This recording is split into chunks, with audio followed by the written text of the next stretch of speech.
When you hear the word China, what images pop into your head? A giant panda? The Great Wall? Chinese New Year fireworks? Either way, it's not likely to be a church or a mosque. China is a secular state. No surprise then that China has a population of people who say belong to no religion. But does no religion mean no moral code? Confucianism isn't a religion. It has no gods and doesn't promise an afterlife. But for 2,500 years, the teachings of Confucius have profoundly affected the morals and behavior of Chinese people. Confucianism holds that humans are fundamentally good and can improve through their own efforts. It lays emphasis on acting morally and treating others with compassion.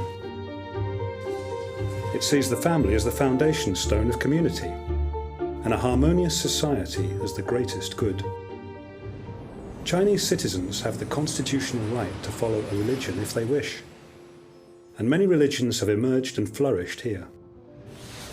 Taoism is said to have been founded by Lao Tzu. It promotes the unity of opposites, spiritual virtue, and self-development. Many Taoist sayings have become famous around the world. Without darkness, there can be no light. A journey of 1,000 miles starts under your feet. Taoism has influenced China's ancient folk religions. Their festivities are still a major feature of Chinese life. Take Tomb Sweeping Festival, where ancestors are venerated and remembered, and Dragon Boat Festival, which commemorates the death of an ancient poet and minister. Both are now national holidays and celebrated by families across the country. Other major religions have arrived from outside China, evolving and adapting to become their own unique Chinese versions. Buddhism arrived in waves over the last 2,000 years along the Silk Road, over the Himalayas from India, and from Southeast Asia. As a result, Chinese Buddhism is a unique blend of different schools mixed with folk religion and Taoism. Buddhism has had a strong influence on Chinese thought and culture, and is the most popular religion in China today. With more than 220,000 monks and nuns, and hundreds of millions of people who believe in Buddhism. Islam arrived in China with Arab traders and diplomats in the 7th century. Tang Dynasty Emperor Tai Zong immediately made the welcoming gesture of building China's first mosque, which still stands in Guangzhou.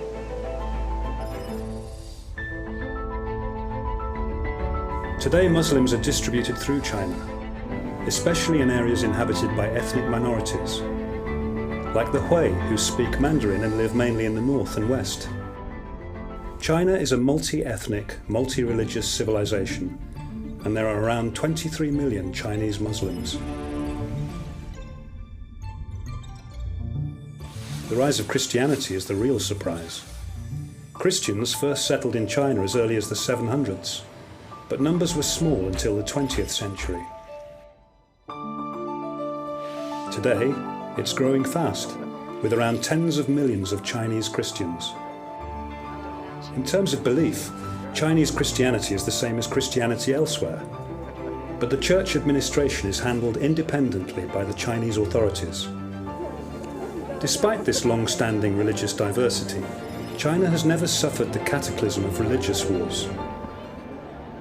There's a history of religious tolerance here going back at least 1,000 years. In Quanzhou, Fujian, Taoists, Buddhists, Muslims and Christians have lived side by side for generations. The city's long history of trade and immigration created a tolerant, cosmopolitan and prosperous community. As China is a country where there's freedom of religious belief, no one is forced to follow or give up a religion.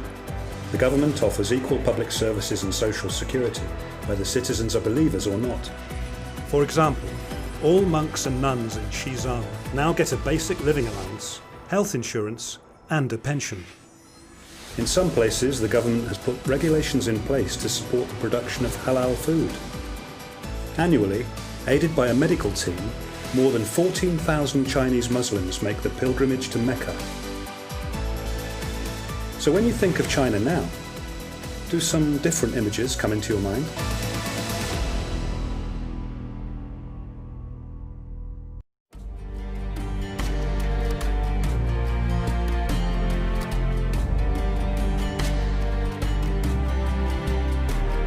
China, a nation in the remote East, has been attracting the world to her 5,000-year history and civilization.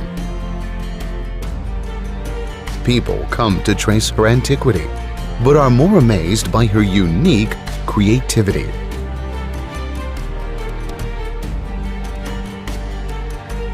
They say she is the epitome of elegance and fashion.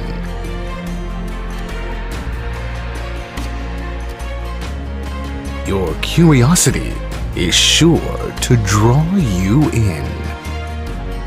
There are a bunch of questions to ponder. Is China old enough to undergo 21 dynasties? How can she seriously cook the most delicious food in the world? How can she make the emperor's mansions and the folks' old houses clearly symbolic? How could her Peking operas and kung fu be so popular with the world? Moreover, her literature, art, religion, and even philosophy are so profound that they have become a luxury people all over the world yearn to learn about and experience, and more.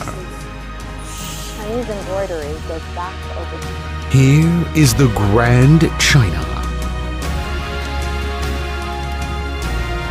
Luckily, there is a channel on MOOC, which will present to you the tapestry of Chinese culture and history in the most lucid way. As long as you can speak English and are willing to spare the time for 4 brief videos, all of your curiosity about China will simply be resolved.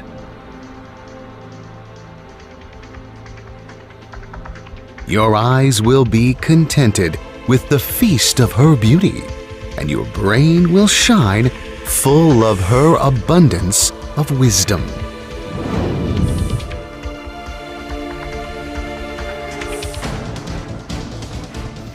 So let's go with 4 Chinese and American professors to attend a glimpse of Chinese culture. Welcome to the course, A Glimpse of Chinese Culture. Okay, are you ready to begin your exciting tour of Chinese culture?